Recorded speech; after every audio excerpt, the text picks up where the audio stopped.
तृणमूल कांग्रेस पर असली हक किसका है, यह सवाल आज पूरा बंगाल पूछ रहा है। तृणमूल कांग्रेस पहले ही दो हिस्सों में बढ़ चुकी है। एक तरफ ममता बनर्जी है तो दूसरी तरफ बागी गुट के नेता ऋतुव्रत बनर्जी। चुनाव आयोग ने दोनों गुटों को संगठन और विधायकों के समर्थन से जुड़े दस्तावेज जमा करने के लिए सोमवार शाम तक का समय दिया। ममता बनर्जी गुट की तरफ से कल्याण बनर्जी, महुआ मोइत्रा और सागरिका घोष चुनाव आयोग पहुंचे। वहीं ऋतुव्रत बनर्जी ने भी अपने बहुमत का दावा आयोग के सामने रखा।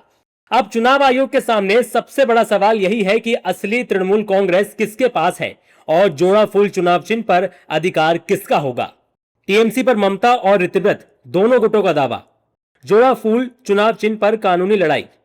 दोनों गुटों ने ईसी को बहुमत के दस्तावेज सौंपे।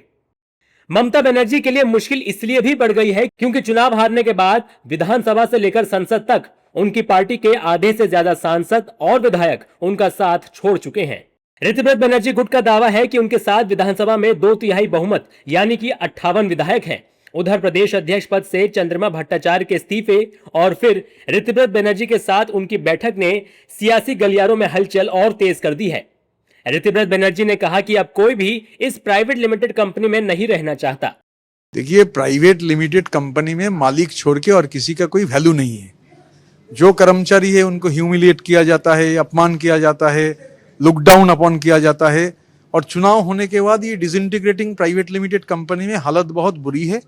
तो चंद्रिमा दी उनका नाम घोषित हुआ था, उसी समय माला राय शायोनी का भी नाम घोषित हुआ था, बाकी लोगों का भी हुआ था। वो लोग छोड़ के तो पहले ही चले गए थे। आज चंद्रिमा दी जो ह्यूमिलिएशन उनको फेस करना पड़ा, उनका लॉयल्टी लेकर जो सवाल उठाया गया, multiple time MLA, multiple time minister और बहुत ही ग्राउंडेड एक पॉलिटिशियन, मैं बहुत ही सम्मान करता हूं। उधर ममता गुट ने भी पलटवार किया। कल्याण बनर्जी ने बागी नेताओं को सीधे सीधे फ्रॉड बताया और कहा कि अगर वे खुद को असली टीएमसी मानते हैं तो पहले विधायक पद से इस्तीफा दें और फिर जनता के बीच जाकर अपना जनादेश साबित करें। सर्वभारतीय तृणमूल कांग्रेस का टिकट लेके ममता बनर्जी जो सिंबल का साइन करता है चेयरपर्सन करके, उसको मान लिया था।